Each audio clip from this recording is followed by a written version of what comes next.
In today's project, I wanted to replicate a automatic chicken feeder that I've seen online, and I thought I took some measurements from the pictures we see online. So this is what I come up with. Those are the sides, 200 by 210 millimeter always. This will be the top, the stand where the chicken stands up to open the lid, which is the top, and the bottom, which I have to fold it in 3 parts. I'm using some simple tools for folding it, a mallet and some pliers. I'm using some rivets for holding the parts all in pieces together, a drill bit of the size of the rivets I'm using, whoopsie, and a rivet gun, what are they called. To cut this metal, I'm gonna use a normal simple angle grinder, so it's highly recommended safety glasses.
Alright, with the first 2 parts cut, I had to get rid of these corner bits so I can fold this side, and this side. So this will be the side that holds the bottom, which as well has to be folded in 3 parts. I forgot to mention that what I'm using here as a material is the external revestment of a hot water unit, electric hot water unit. Actually, this one probably was a gas, but it's a millimeter thick material. I had it lying around, so I'm gonna be using this one for this time. This is what the parts looks like before bending them.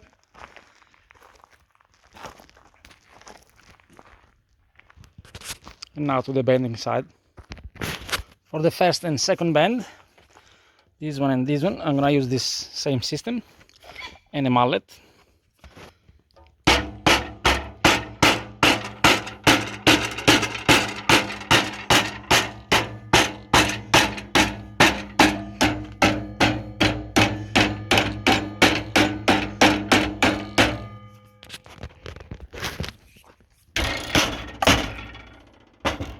Oopsie.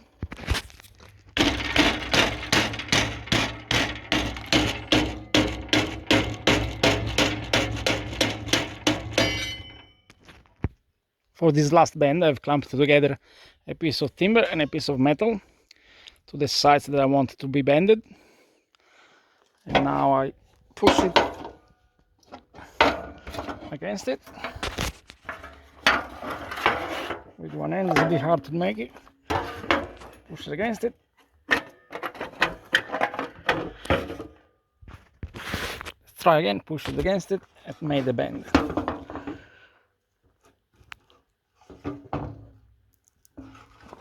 This will be much easier if I'm not holding my phone with my other hand. And voila! Now all the parts are bent. And now I have to do the same with the other side.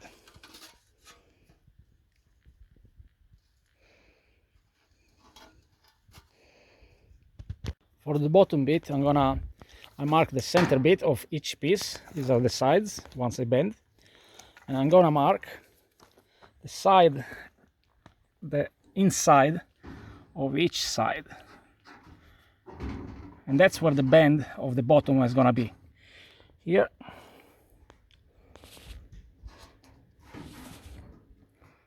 And here. Next I'm gonna use a square to mark those sides.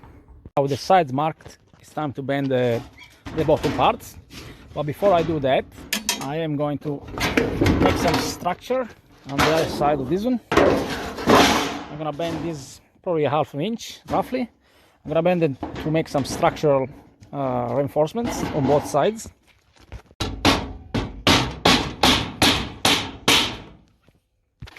For this last bend, I have a clamp in this way, but I'm sure you're gonna find a better way to do it than me. And I'm just gonna try to, by hand, lift this panel up, without tipping the entire saw bench.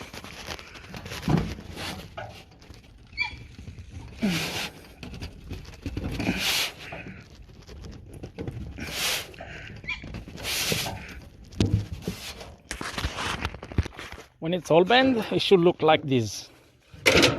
Now, before I start doing the holes, I make sure that all the parts that I bent, they fit nicely together.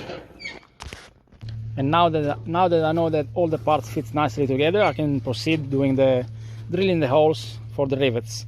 I will probably put 3 on each side. 3 on this side, 3 on the other side, same on the other side. Now, after I drill the holes, I give it a quick sand with a angle grinder, just to level up the bar over there. Now, to transfer those holes from the side panels to the bottom, I'm utilizing a little strip of timber, and I'm gonna make sure that these ones are nice and tight. I don't want to have a gap at the end here and here. So after I do that, I'm ready for drilling the holes through the bottom panel. To make sure that the holes all coincide all together, I'm just gonna drop a little rivets in there and continue with the holes. That way it doesn't move and the hole is gonna end up in the same distance. Now that I've done all of the holes, I can proceed with the rivets and do the same on the other side. And now we have it. After installing all of the rivets, this is the first part complete.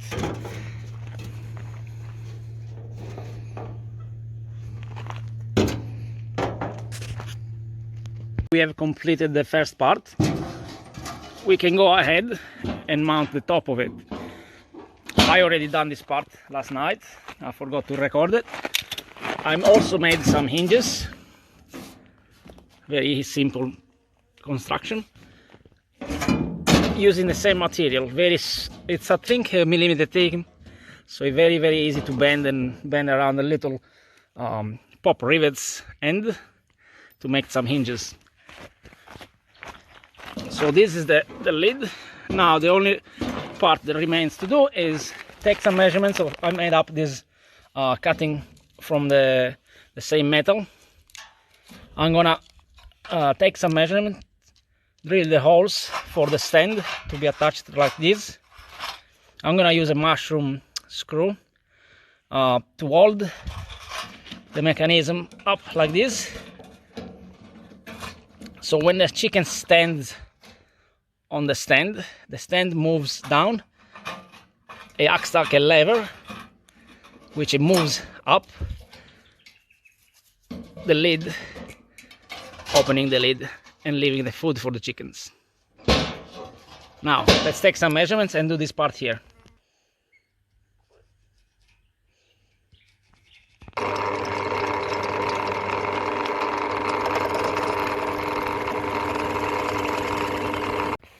Now that I've drilled all of the holes, it's time to put this one together.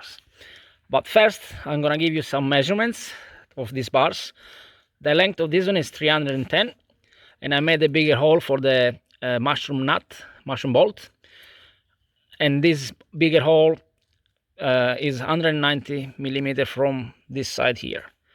All of the smaller holes are for the rivets, but this one has to be far apart from the mount so that it can work as a lever.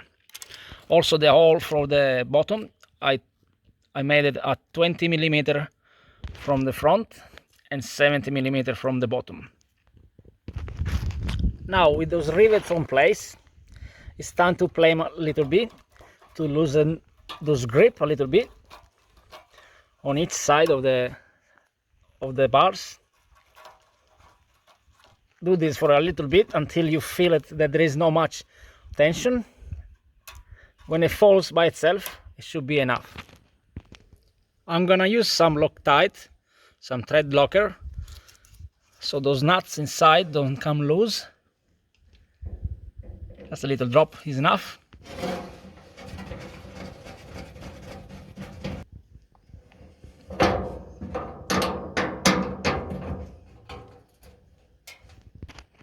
Now that we have it all assembled, it's time to play with the lid until all of the rivets get loose a little bit. But there we have it, a chicken feeder with a lid, an automatic chicken feeder. Chicken jumps on here, lid open. And now for the real test. Let's see what the chicken thinks about it.